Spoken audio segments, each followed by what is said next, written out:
Going, everybody. So we're going to continue on to Matthew 20. Now, today you got event 201 and you've got Revelation 7:18. So we're going to say again, look out for Monday. I mean, because it's just, I don't know, the way the Bible verses are connecting in this very random way is pretty mind-boggling.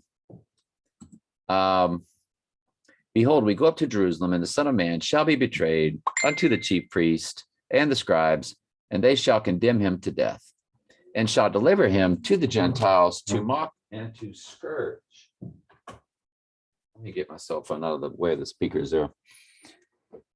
And to crucify him, and on the third day he shall rise again. Then came him to the mother of Zebedee's children with her sons, worshiping him and desiring a certain thing of him. I believe this is the mother of one of the apostles or brothers. And he said unto her, what wilt thou? She saith unto him, grant that my sons may sit, the one on the right and the other on the left. Yeah, her two sons are apostles in thy kingdom.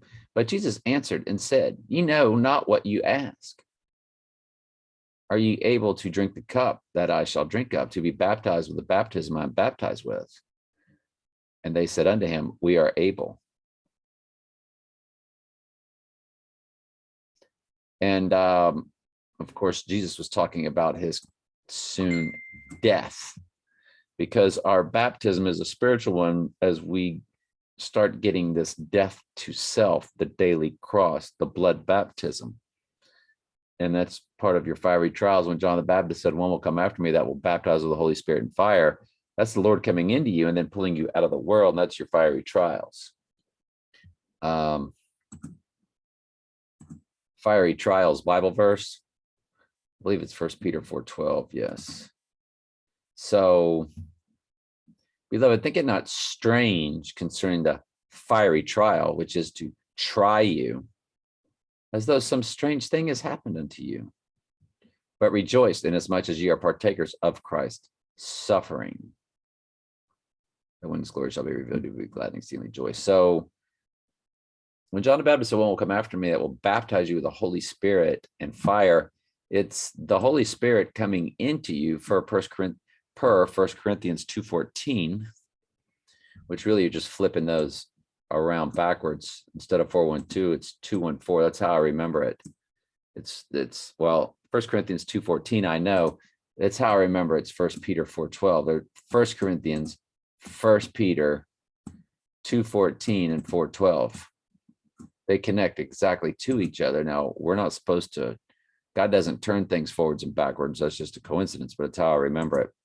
It's the satanic world that will turn things forwards and backwards through, like Aleister Crowley's teaching. So be very careful of that. It's not what I meant at all in that, through that, of that. But you'll notice that in 1 Corinthians, it says the natural man receiveth not the things of the Spirit of God. So when John the Baptist said, one will come after me that will baptize you with the Holy Spirit, then you're no longer a natural man. It says, for they are foolishness unto him, neither can he know them. Goats cannot understand what sheep are given at the sheep's appointed time. It says, because they are spiritually discerned. This is spiritual. There is none of this based off of intelligence. Can you be baptized with the baptism I'm about to be baptized with? They said, we are able. Well, watch this. And he saith unto them, ye shall drink of my cup. Why? Because they're also going to die. They're going to be killed for their teachings and beliefs after he's gone. Not immediately after he's gone, but as they go about. All the apostles ended up living a martyr's death or fulfilling a martyr's death. Some say John did not, but who knows? And be baptized with the baptism I am baptized with, but to sit at my right hand and on my left is not mine to give, but it shall be given to them for whom it is prepared of my Father. That's interesting. Does that mean somebody is appointed to be at his right and his left? I would imagine, boy, if you had to pick two, You would definitely say John because he was said to be the one Jesus loved. It might be John and John, which is why they call the whole Trump people movement with the 17th letter. They speak about JFK Jr., who was called John, and because he was John Jr. And I wonder if that's their way, since the demons and the pagans all know, the demons know, and the ghost in the machine has probably told him it might be the Apostle John and John the Baptist, if I had to just guess. Though, why wouldn't it be Adam?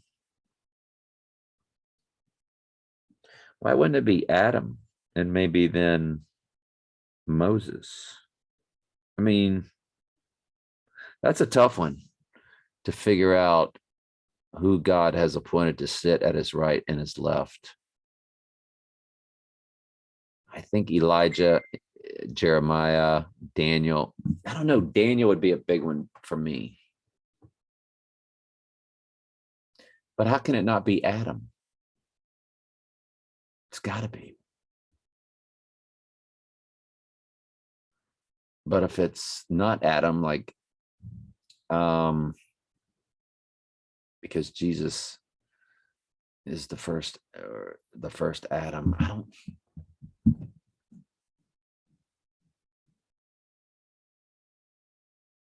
don't know, man. The Apostle John and John the Baptist and Daniel. They were basically faultless. They never made mistakes. There's nothing in David made mistakes. Adam made mistakes. Obviously, Daniel had sinned because he's in his flesh. So he walked in thought about self. But Daniel, John the Baptist, and the Apostle John, there's never a negative thing written about them. So I would have to narrow it down to two of those three. Boy, God sure loved Daniel, didn't he? He gave him everything.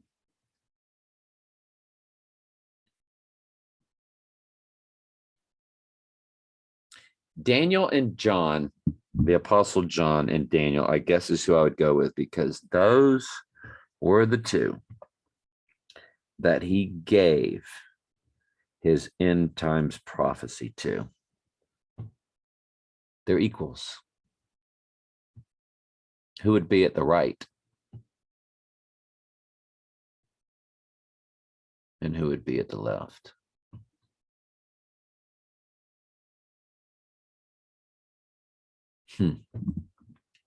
Good question.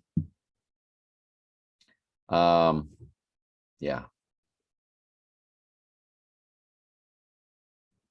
Daniel was the first.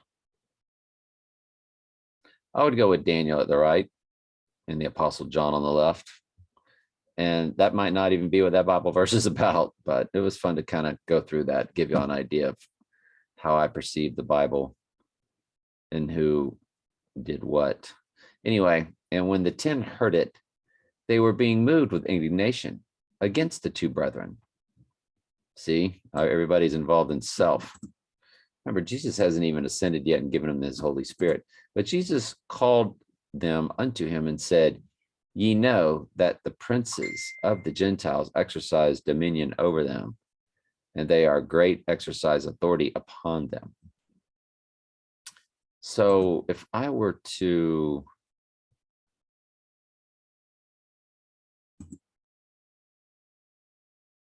look at Matthew 20:25.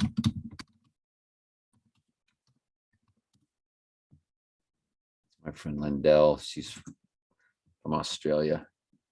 But Jesus called them together and said, you know that the rulers in this world, lord it over their people, and officials flaunt their authority over those under them. Okay.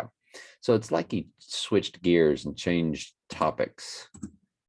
So let's get on now with Revelation 7. And after these things, I saw 4 angels standing on the 4 corners of the earth.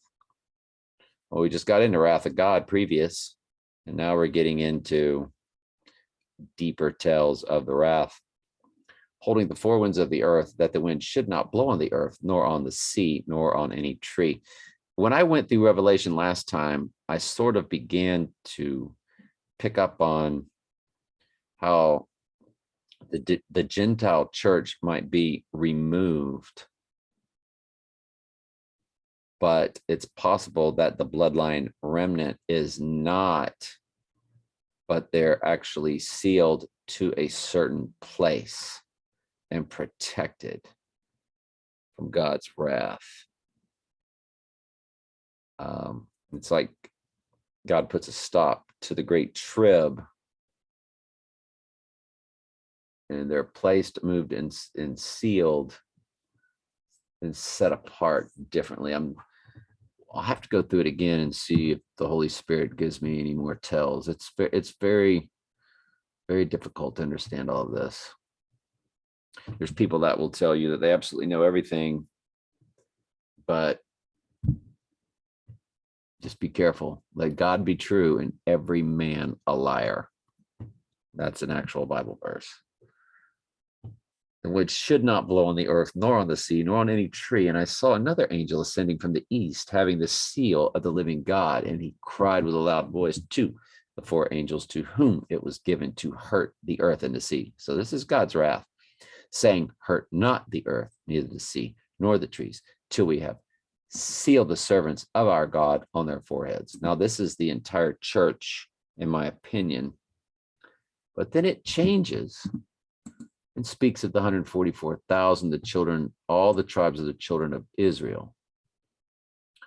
Now, this appears to be the bloodline because it's going through, and there might actually be a real, like, in other words, he had it perfectly numbered that it was 144,000 that were alive and came to Christ.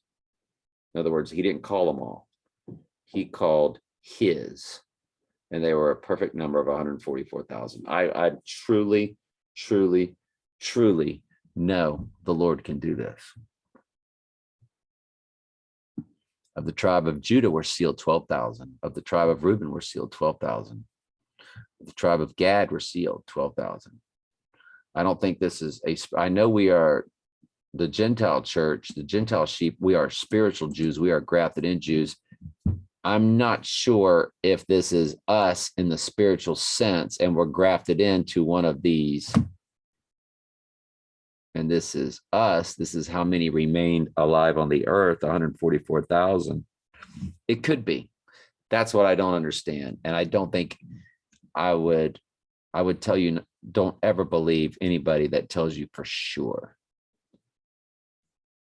Of the tribe of Judah were sealed 12,000. The tribe of Reuben were sealed 12,000. The tribe of Gad were sealed 12,000. I already said those 3, sorry. Of the tribe of Asher were sealed 12,000. Of the tribe of Nephthalim were sealed 12,000. Of the tribe of Manasseh were sealed 12,000. Of Simeon were sealed 12,000. Of the tribe of Levi were sealed 12,000. Of the tribe of Issachar were sealed 12,000. Of the tribe of Zebulon were sealed 12,000. Of the tribe of Joseph were sealed 12,000. Of the tribe of Benjamin were sealed 12,000. All right, love you very much. Ask questions anytime.